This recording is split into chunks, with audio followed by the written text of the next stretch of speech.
Hello everyone, it is Jayden and welcome to The Alpha, the show where we talk about the hottest topics in pop culture and sports. If you enjoyed this video, be sure to hit that like button on the video. And if you enjoy my commentary and myself truly as always, be sure to tap that subscribe button and to hit that notification bell to get notified when all my videos go live. I love you guys so much. Peace, love, and positivity always, y'all. See ya. Travis Hunter, the number 2 overall pick in the 2025 NFL Draft. There's been a lot of controversy about him predictingly wanting to play both sides of the football. A lot of people were speculating, is he going to be able to do it? Will he do it? Coming out of college at the University of Colorado, we know that he did play both sides of the football. But a lot of people were questioning if he's going to do that in the NFL. Well, as of yesterday and today as well, head coach Liam Cohen came out and confirmed that Travis Hunter is going to be playing both sides of the ball in the upcoming preseason game as well as going into next season. He is listed right now on the depth chart primarily as a wide receiver, and then his secondary position is going to be defensive back. Let's put this into perspective. Me personally, do I think it is wise for Travis Hunter to play both sides of the football in the NFL? Would it be a great thing for him to do? Given that nobody in NFL history has been able to do it consistently throughout a whole game. We've seen Deion Sanders be able to do it, but he didn't do it every single snap of a game, like Travis Hunter did in Colorado, and that he said that he was going to do and translate that to the NFL. And Deion Sanders pretty much backed Travis Hunter in that thinking and pretty much confirmed that he would be able to do that. Me personally, I do not think it is sustainable for Travis Hunter to play both sides of the football. It is no knock on Travis Hunter. I'm not downplaying Travis Hunter's ability to play football. I do not mean that by any means at all. What I'm saying, though, is this. There is a difference between the NFL and college in two unique perspectives. The first perspective, and a lot of people will bring up this, you're playing against grown men. You are not going to be playing against 18, 19, and 20-year-olds. Maybe in some cases in today's college landscape, you may get a 22, 23-year-old here and there.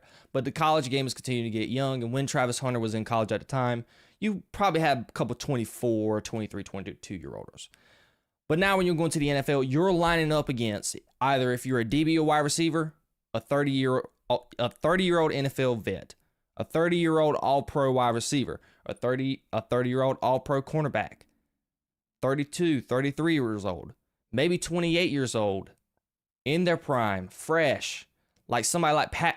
Imagine Travis Hunter lining up a wide receiver against somebody like Pat Surtain, who is young, been an all-pro already, pro bowler, has a Hall of Fame career trajectory.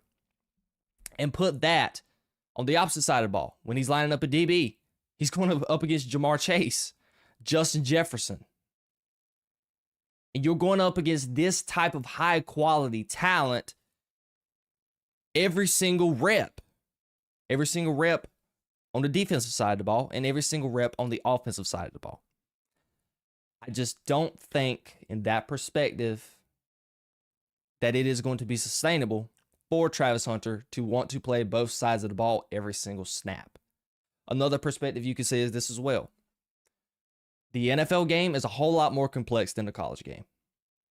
There's more to it in the NFL than college, where in college, majority of the time, you're able to line up if you're a DB, and they're not going to run complex routes. Offenses are not running really complex offenses to where it makes you pretty much think on the defensive side of the ball. Vice versa, as a wide receiver, you're not going to be running that many complex routes. There's not a whole lot of chemistry going on within the team. When you go to the NFL, it's a whole different perspective. These guys, these coaches on both sides of the football are masterminds of their craft, of their game. This is elite high-level IQ when it comes to football. They know the ins and the outs of it. They know your strengths and your weaknesses. They are going to know how to take you out of the ball game. They're going to scheme up things to demoralize Travis Hunter and get him frustrated, get his body just get fatigued throughout the game. It's going to be a lot for Travis Hunter to keep up with on both sides of the football. Imagine you're going up against a San Francisco 49ers led offense led by Kyle Shanahan if Travis Hunter is playing defense. And on that same side, on the offensive side of the football, Travis Hunter is going to have to go up against somebody like Robert Saleh, who led the San Francisco 49ers to the Super Bowl back in 2020 against Patrick Mahomes in Miami. That's the type of matchup that Travis Hunter may face this year. Now, I don't know if he plays the 49ers. I'm just giving you guys an example of what Travis Hunter has to face if he is ideally wanting to complete the goal of wanting to play both sides of the ball. Now, if Travis Hunter wanted to play both sides of the ball and he wasn't going to play every single snap, I wouldn't have a problem with it. Because here's something I want for Travis Hunter. I want his primary position to be defensive back. I think he is more gifted there. That is the position that he primarily played coming out of high school, and is the position where his ball skills, his eye-hand coordination, tracking the ball. He is a unique ball hawk, and that is his special skill. His skill level compared to the defensive back position, compared to wide receiver, it's not very lopsided, but I think his defensive back skills are way superior than his wide receiver skills, because I do not think that Travis Hunter has the best route running technique right now for an NFL style competitive level.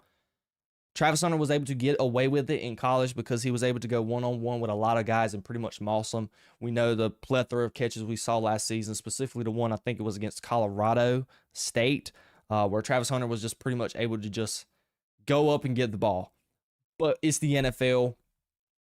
Bigger guys, more skilled guys on the defensive side of the football. You're not going to be able to do that. You're going to have to get technically sound when it comes to your route running. And I don't think Travis Hunter's route running is technically sound at the wide receiver position.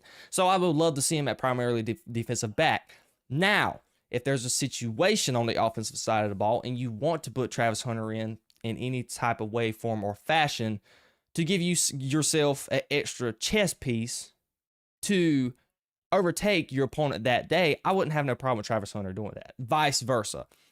But the idea of Travis Hunter playing both sides of the ball every single snap, I think it is a tall ask. Many players have been asked about this already. Davante Adams, he was recently in the news, I think it was 2 days ago, pretty much downplaying the idea of Travis Hunter going to play both sides of the football. And we recently had a quote here by Trevor Lawrence. And there is a quote in these contexts, and it says it right here where, there's a little context to this quote. But essentially, Trevor Lawrence said, do you want to come catch touchdowns, or do you want to maybe break up a pass or two a game? But right here on the footnote right here on Twitter, it says Trevor Lawrence said selfishly, yeah, I like him more on offense, but Travis is talented. He can play wherever he wants and be decisive for the team. And then Liam Cohen was asked in the interview as of today. So would I want to pull for Travis Hunter to essentially be one of the first players in NFL history to be able to play both sides of the football at a very high level? I would pull for him in that front. Absolutely. I would love to see it. But doing that, you're increasing your risk for injury, the wear and tear on the body. Because Davante Adams pointed this out in his interview that he had. And I think it possibly was with Kay Adams. Shout out to Kay Adams. You are 100% guaranteed to get hurt stepping on an NFL field. That is straight out of the great Devontae Adams, many All-Pros, Pro Bowler, future Hall of Famer. That came out of his mouth. That you are 100% guaranteed to get hurt in this game. And with Travis Hunter essentially playing both sides of the football, he's doubling that risk of getting hurt on an NFL ball field. I don't want that for Travis Hunter. I want Travis Hunter to be healthy. Travis Hunter already has a very thin frame for a football player. He's not the biggest guy. So when you're going up out there on defense and offense against 230-pound linebackers, trying to catch a slant route up the middle and you get popped, there's a lot of things that can happen. So me personally, I'm pulling for Travis Hunter to possibly be able to pull this off. But from a logical standpoint, it would probably be in Travis Hunter's best interest to choose one side of the football and stick to that and become an All-Pro. But I love the competitive nature of Travis Hunter to basically shut the media up and shut everyone up around him thinking that he is not capable to do this and try and prove them wrong. I love the competitive nature in that. So we're going to be pulling for Travis Hunter. It's going to be a treat to be able to see going into week 1 of the NFL season. And it's going to be a treat going into his first preseason game. I think that is going to be Saturday night, if I'm not mistaken, against the Pittsburgh Steelers. I want to say it's the Jaguars' first preseason game.